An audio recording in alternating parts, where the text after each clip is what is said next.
Yeah, so these are all originals.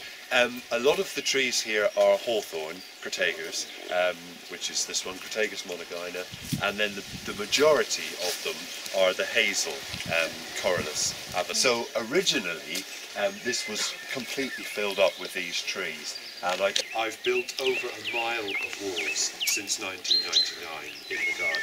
So none of these walls are old, they are all new. There's one old one, that's all. Yeah, the walls are great, and the walls also belong in the Burren. There's walls everywhere, and so it connects the garden to the landscape.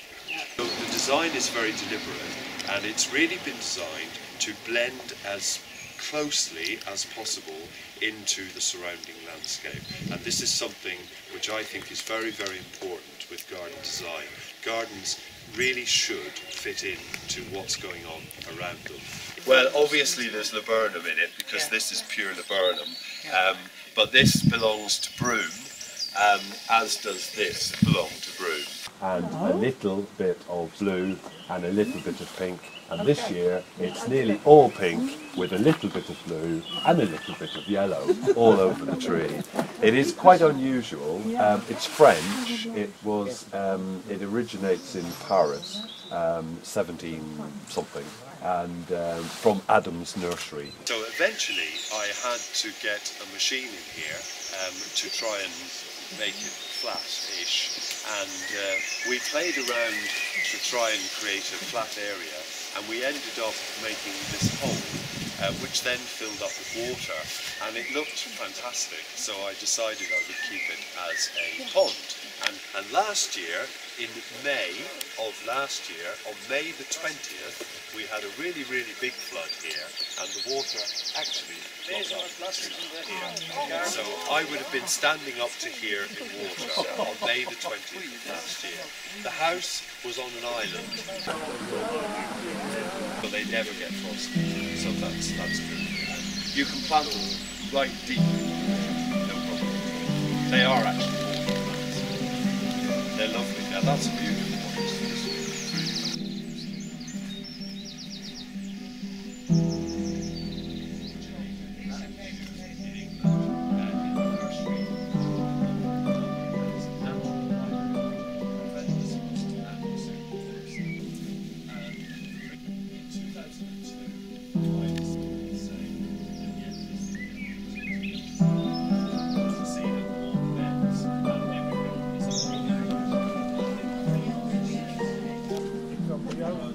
Dit is Auricia macrophylla.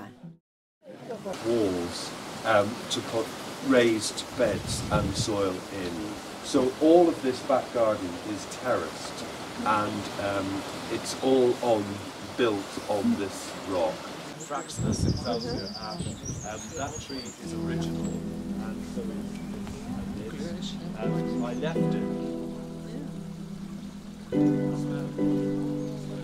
Here are all woodland borders, obviously. This was the end of the garden until 3 or 4 years ago, and that was not going to be a garden, but it was annoying me because the transition between the garden and the woodland was too severe.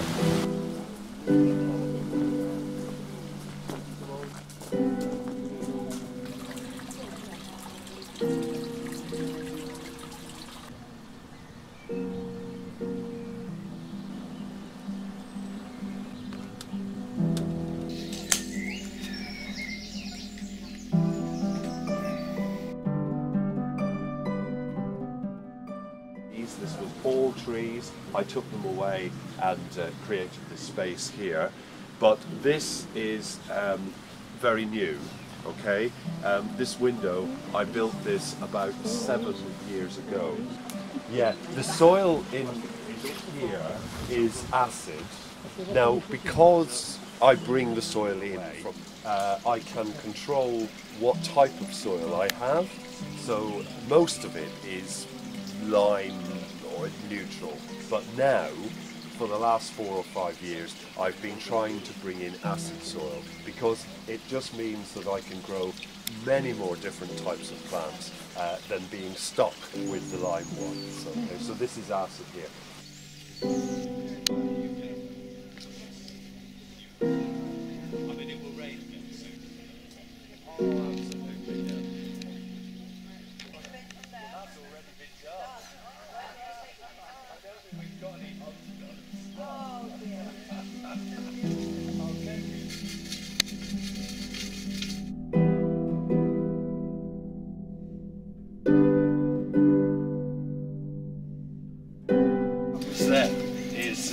You're sieving and you're taking out, and this is what I've done in the whole garden. I take out things like this, because if I leave that, I will have a weed next year. When people ask me why there are very few weeds in the garden, because of this. This is why. And it's hard work, but it does save a lot of work in the future with the thing. So that's the way it's done. Yeah. And it's all recycled too. So in this particular case, we're using this rubbish to fill in gaps around the fence, because the garden is now fenced in to prevent goats from coming in here. There is a big problem in the borough, and yeah, you can move them. They're quite easy to move, bit by bit.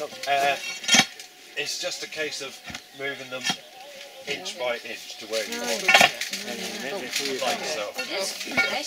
And this is what's underneath, just solid. That's the normal. That's the bedrock.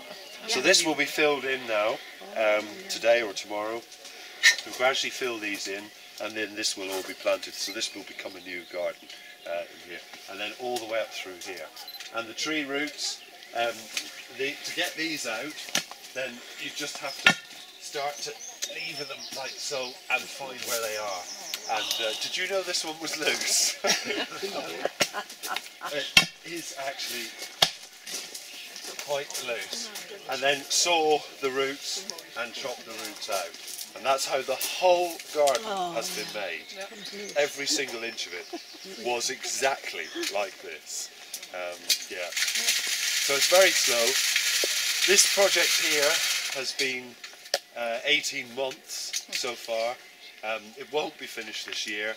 Hopefully we'll have this done this year, and then next year I'll be able to start to plant it. Because you need to leave it.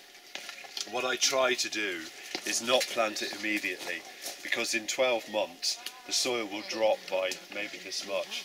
So then I have to bring more soil in to keep filling it up again. It takes a couple of years before the soils go down to a final level. So I can come back. You can come back. Yeah. Are you coming back this year? No, it's one of my colleagues. Oh, it'll be. Oh well, you can warn them that they have to bring a suit and gloves. We'll have to get you some water now to wash your hands. I'll find the water. There's a river. There's a river. There is a river. To remove the trees or what? It's like that. The whole garden started off like what's behind you. Exactly the same as that used to be, down where the car park is now. I see. Okay. This is bog from Lisdoonvarna.